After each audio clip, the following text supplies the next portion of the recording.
téléspectateurs, bienvenue à une nouvelle édition de notre programme au féminin. Aujourd'hui, grâce à cette nouvelle technologie, on a pu rencontrer virtuellement Madame Monique Sen qui se trouve actuellement en France. Bonjour. Bonjour.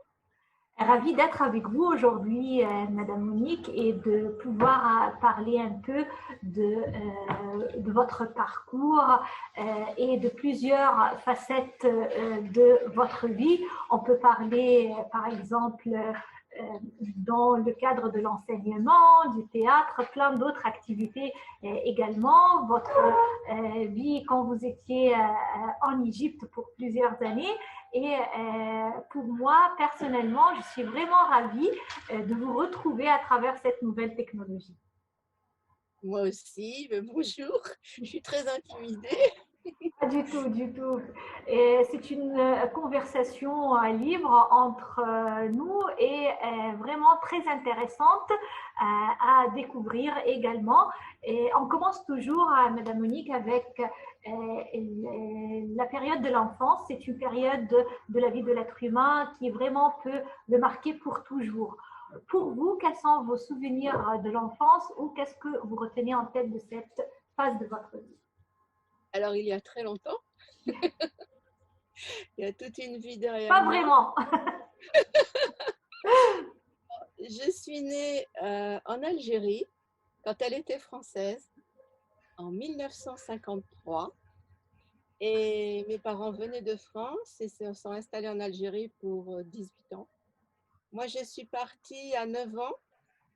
Mes parents sont restés après l'indépendance et ils ont envoyé les enfants chez ma grand-mère en France, au Sable d'Olonne.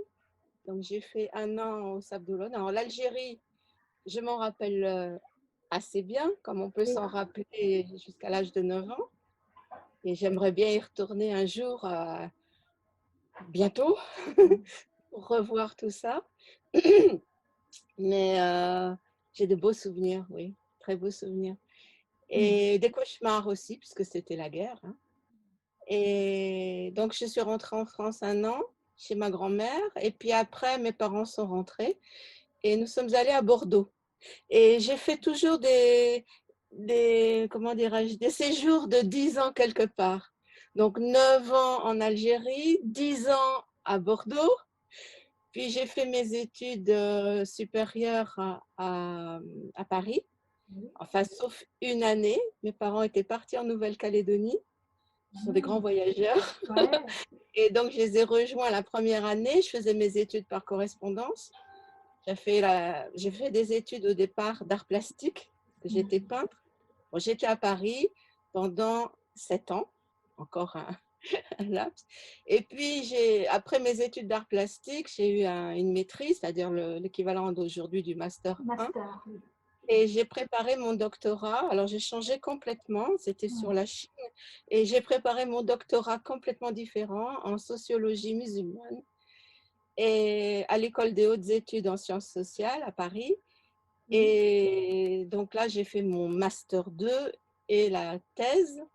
J'ai commencé la thèse, c'était le sujet sur la publicité dans les pays arabes du Golfe.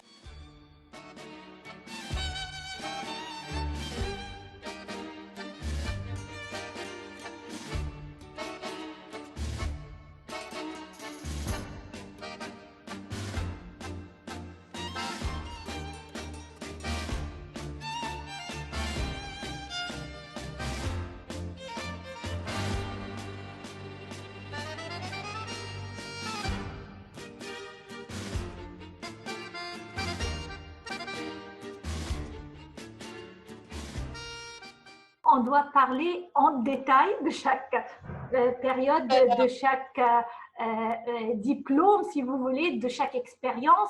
Moi, au début, je voudrais savoir, en rentrant de l'Algérie ou en revenant de l'Algérie pour s'installer en France. Là, il faut dire que pour vous, l'Algérie, c'était votre premier pays où, bon, vous avez vécu là-bas. En rentrant en France, vous avez découvert la France, ça veut dire que c'était une nouvelle expérience. Là, on peut parler de l'intégration dans la société française. Ou de traumatisme aussi. C'est vrai? Oui. Il y avait une différence entre les deux vies. Oui, dans ma vie, oui, ça a été très important parce que je n'étais pas pied noir. Je suis née en Algérie, mais mes parents sont métropolitains. Ils sont allés en Algérie à 20 ans, en 1946. Pour ça, ils étaient fonctionnaires tous les deux. Donc, je ne suis pas considérée comme une pied noire. Et je dirais que je suis une pied gris. Mais à 9 ans, on est traumatisé. Je faisais beaucoup de cauchemars. Il y avait des bombes, c'était une révolution, hein, très, très hard. Et donc, il y avait les maisons qui sautaient, qui étaient plastiquées. À 9 ans, je faisais beaucoup de cauchemars. Quand je suis rentrée en France, j'étais un peu traumatisée. Donc, mes parents n'étaient pas avec moi. Il y avait mes frères, mais qui étaient en pension. J'étais chez ma grand-mère maternelle. Et j'ai pensé dans ma petite tête de petite fille qu'il fallait oublier, il fallait cacher l'Algérie. Je ne sais pas pourquoi. Donc, en un an, j'ai perdu mon accent parce que j'avais l'accent pied noir, quoi, et l'accent du Sud. Et donc, j'ai essayé de parler pointu pour pas qu'on découvre que je venais d'Algérie. Et puis, mon père, à l'époque, son métier, c'était inspecteur principal des contributions directes. C'est les impôts. Et c'était long à dire. Et mon père était un peu, bon, le pater de l'époque. On ne discutait pas avec lui. Et il nous avait dit, sans expliquer, si on vous demande mon métier, vous dites inspecteur des impôts. Et moi, dans ma tête, je ne savais pas ce que c'était tout ça. Donc, j'ai cru qu'il avait un métier qu'il fallait cacher aussi, puisqu'il ne fallait pas dire les contributions directes, mais il fallait dire les impôts. Donc, c'est tout un amalgame, il fallait cacher tout ça. Donc, j'ai essayé de me faire française. Enfin, j'étais française, hein. C'était l'Algérie française. Mais de me faire qu'on ne s'aperçoive pas d'où je venais. Voilà. Oui. Ça, c'est un premier traumatisme. Également, ça a eu un impact positif sur votre personnalité, puisque toujours vous avez gardé cet esprit d'aventurière, de pouvoir avancer, de ne pas vraiment avoir peur de commencer de nouvelles expériences. Puis, bon, c'est dans mon caractère, mes gènes, je sais pas, d'aventure aussi, comme vous l'avez dit, et de bouger. Quand mes parents m'ont dit, j'avais dit à mes parents, à l'époque, on était majeur à 21 ans, et j'avais dit à mes parents, moi, je partirai de la maison à 21 ans dès que je serai majeure, pour être indépendante, quoi. Bon, j'étais un peu, on dirait, farfelue. Pour mes parents, j'étais farfelue. J'étais l'artiste, quoi. Mais malheureusement, ce qui s'est passé, deuxième traumatisme, c'est que mes parents sont partis, eux. Et je n'avais pas 21 ans, je n'avais que 20 ans. Quand ils sont partis en Nouvelle-Calédonie et m'ont abandonnée à Paris, toute seule, étudiante. Bon, j'étais très gâtée. Alors là, oui, quand vous parlez de ça et qu'ils sont partis quand vous aviez 20 ans, en faisant une petite comparaison avec la vie d'aujourd'hui, si vous voulez, la nouvelle génération hâte de pouvoir être indépendante, de quitter la maison, d'avoir leur vie. Si les parents viennent aujourd'hui à l'âge de 20 ans de leurs enfants leur dire on va partir, alors ce sera la fête. Mais moi, c'était la fête et en même temps, ça a été un drame parce que c'était très difficile. J'étais toute seule à Paris et donc mes frères, j'avais un frère qui était au Mans, j'avais un frère qui était à Bordeaux, ma sœur était avec mes parents en Nouvelle-Calédonie. Donc je me retrouvais vraiment seule à 20 ans et j'étais très, très gamine, quoi. À 20 ans à Paris, étudiante, dans les années 72, 73, c'était l'explosion de la liberté des mœurs, l'explosion de la liberté tout court pour les jeunes. Et en même temps, vers Noël, j'avais un cafard terrible parce que je voyais les jeunes qui rentraient, on sortait du métro, j'habitais dans le 15e. Et quand j'allais chez moi, je voyais les gens, je les enviais, je disais, oh, elle a de la chance, elle rentre, il y a quelqu'un à la maison.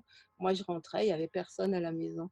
Et donc, j'étais dans l'euphorie le premier trimestre, le cafard le deuxième trimestre, et puis ça allait mieux le troisième trimestre parce que je partais en vacances à chaque fois en Nouvelle-Calédonie. Donc, Très bien. Mhm. c'était pas mal quand même.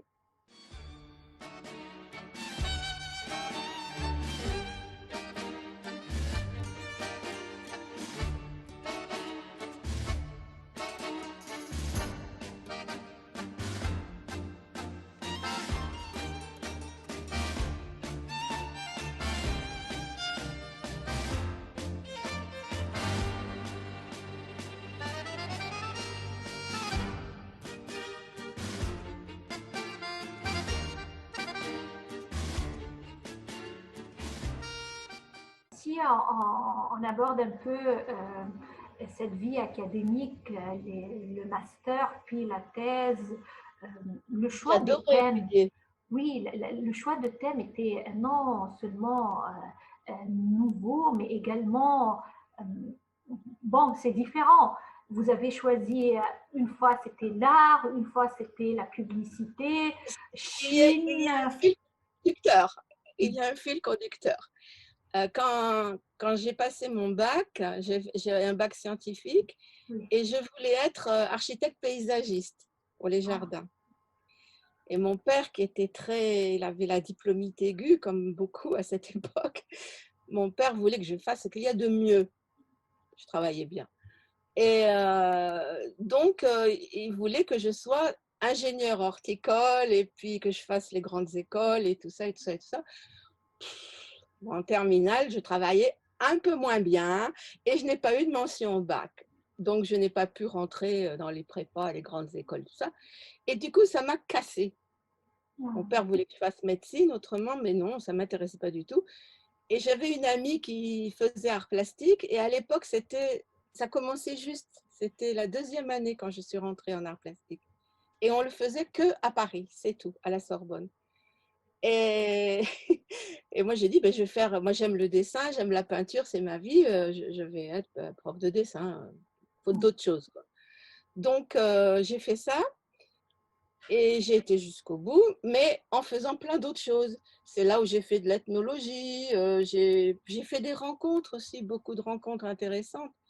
Et de l'ethnologie, donc en Nouvelle-Calédonie aussi, avec Jean-Marie Tjibaou d'ailleurs, qui était une personnalité.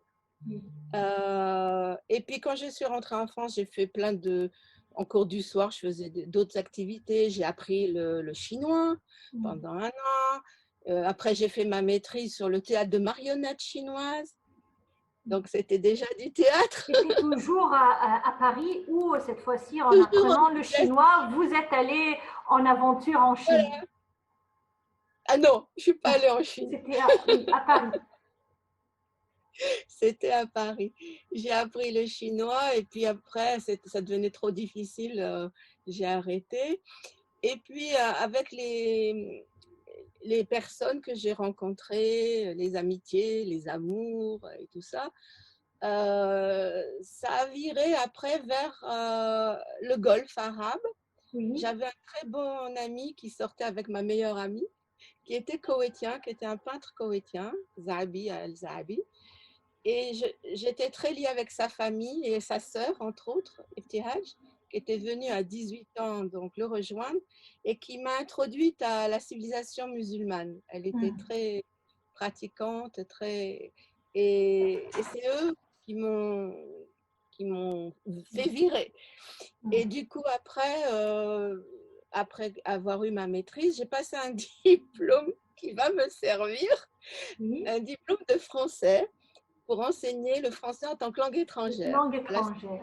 À la Oui. Sorbonne, toujours. Ça, c'était pour m'amuser parce que FLE, on l'appelle aujourd'hui le FLE. voilà. Et petit H faisait ça aussi, j'étais avec elle et puis voilà, et puis, on s'entend. J'ai fait ça avec elle. Et puis je continuais en plus, en parallèle, mes études. Du coup, c'était en sociologie, parce que j'avais un copain qui faisait un doctorat en sociologie. Il m'a introduite au professeur Jacques Berck, qui est aussi une pointure dans son domaine, qui est décédé maintenant. Et j'ai fait ma thèse avec lui. Et, et là, c'est là que j'ai choisi le thème. J'avais plusieurs thèmes à choisir. Oui. Et je voulais faire le système pileux dans le monde musulman, ça m'amusait beaucoup. Parce que les hommes voulaient laisser pousser leur moustache, les femmes se rasaient, enfin bon, c'était très drôle. Mais bon, j'ai pas fait ça et j'ai fait un truc plus sérieux.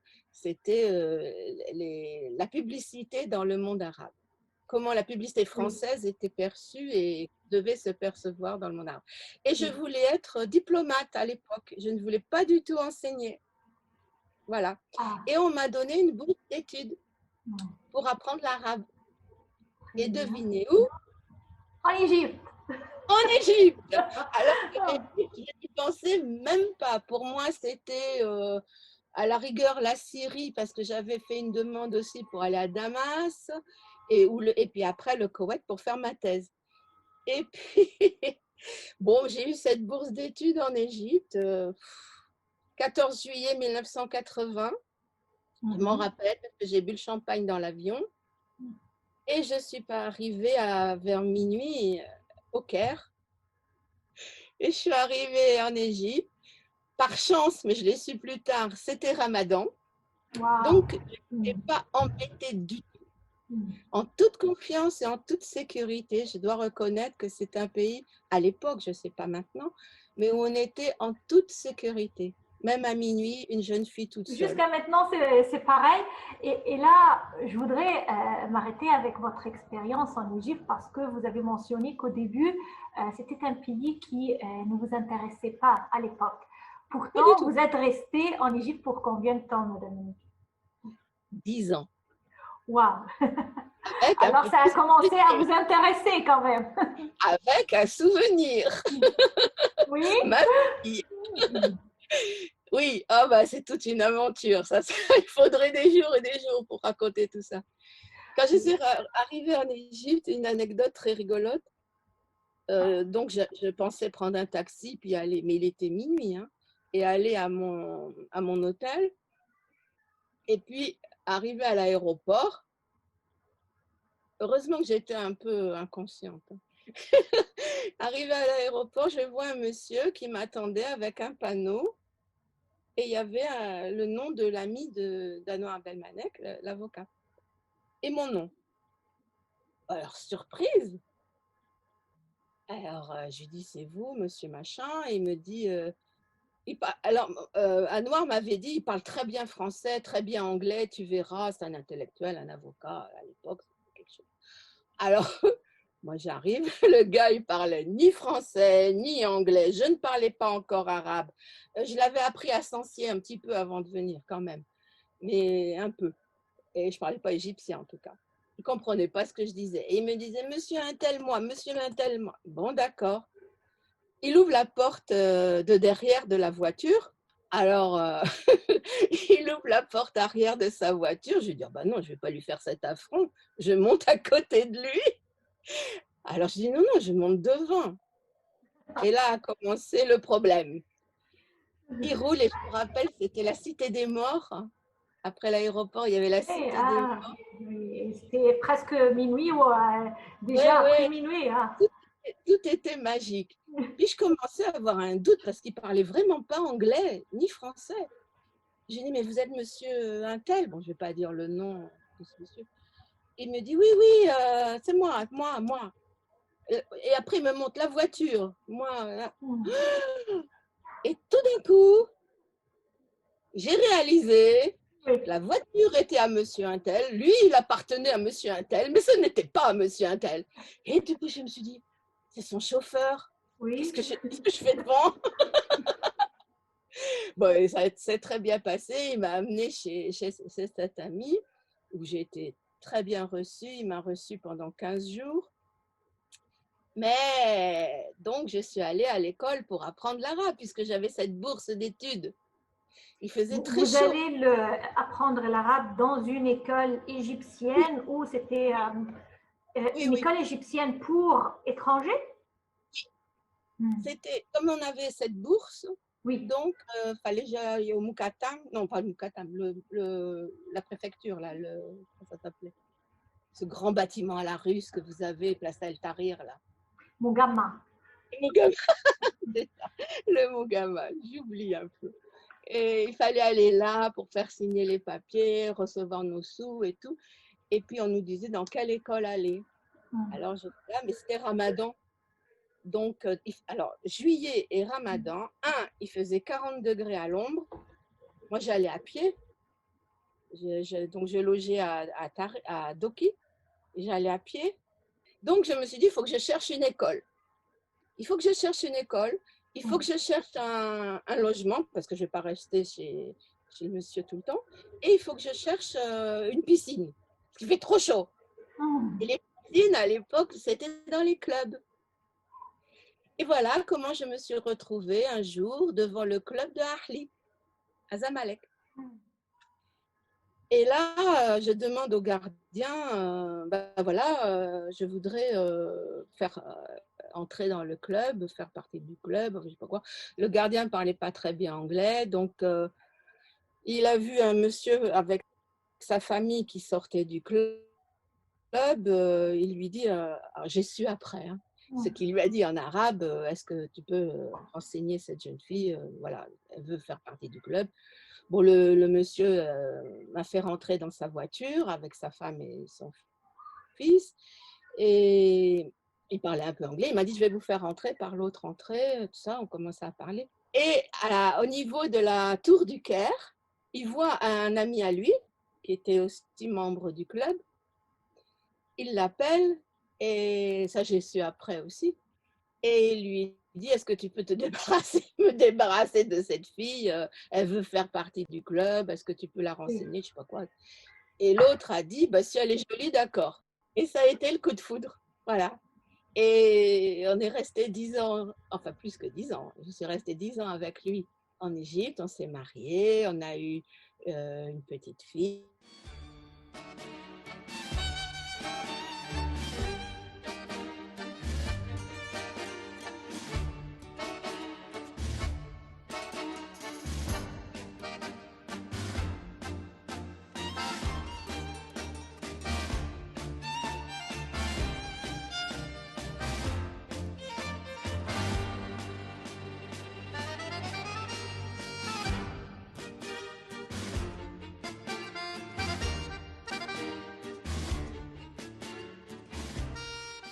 Vraiment, votre vie vraiment possédait plein d'histoires qui reflètent non seulement, comme on a dit, votre esprit d'aventurière, mais également un tas de coïncidences dans votre vie, un événement après l'autre. Mais moi également, je voudrais m'arrêter avec l'expérience de FLE, le français comme langue étrangère, que vous avez commencé à enseigner à des générations d'élèves dans une école, dans un lycée égyptien. C'est grâce à vous, Madame Monique, que moi-même, j'ai bien aimé la langue française et j'ai continué avec la langue pour mes études, pour mon travail pendant des années et des années jusqu'à maintenant. Et je me rappelle vraiment des activités que vous avez proposées à nous et aux autres étudiants et aux autres élèves pour aimer et apprendre le français. Et je ne sais pas, est-ce que jusqu'à maintenant, c'est le même plan par tous les professeurs, oui ou non? Est-ce que c'était des initiatives de votre part où vous avez étudié ces techniques? Alors, parlez-moi un peu de cette expérience comme professeur pour des Égyptiens qui apprenaient le français à l'école. C'était encore des concours de circonstances. Donc, comme je vous ai dit, j'avais une bourse d'études de 3 mois.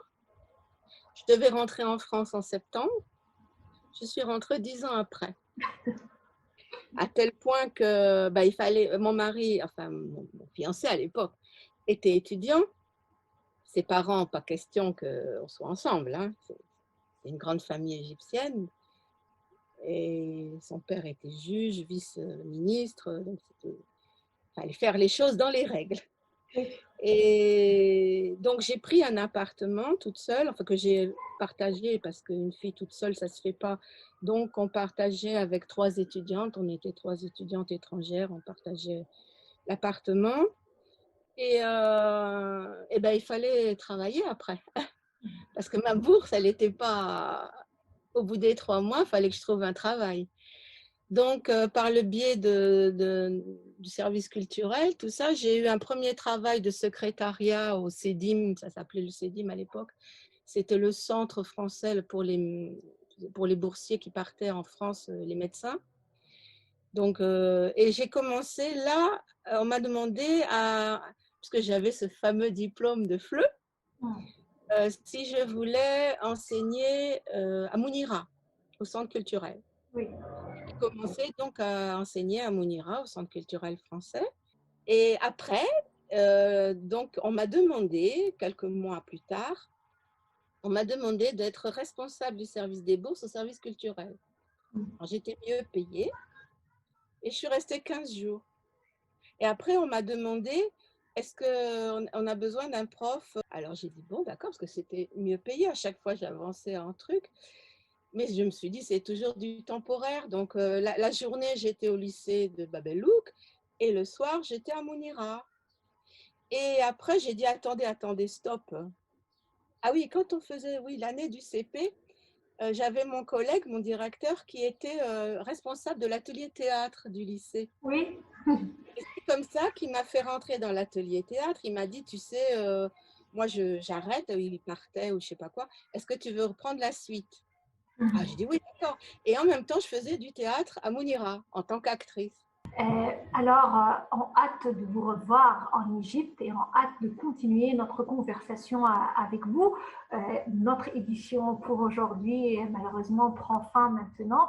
Je tiens à vous remercier, Madame Monique Lissen, qui nous parle depuis la France grâce à cette nouvelle technologie. Dans la vallée. Et on va sûrement continuer notre discussion avec vous au cours d'une édition à venir.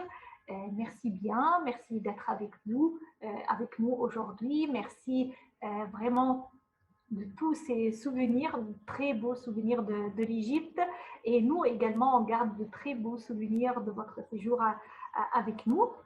Mille merci. Merci à vous, merci beaucoup. Et moi aussi, je garde d'excellents souvenirs. Et on a toujours les souvenirs par Facebook. Mes chers téléspectateurs, c'est ainsi qu'on termine notre édition pour aujourd'hui de notre programme au féminin. Rendez-vous la semaine prochaine avec d'autres réussites, toujours au féminin. Au revoir.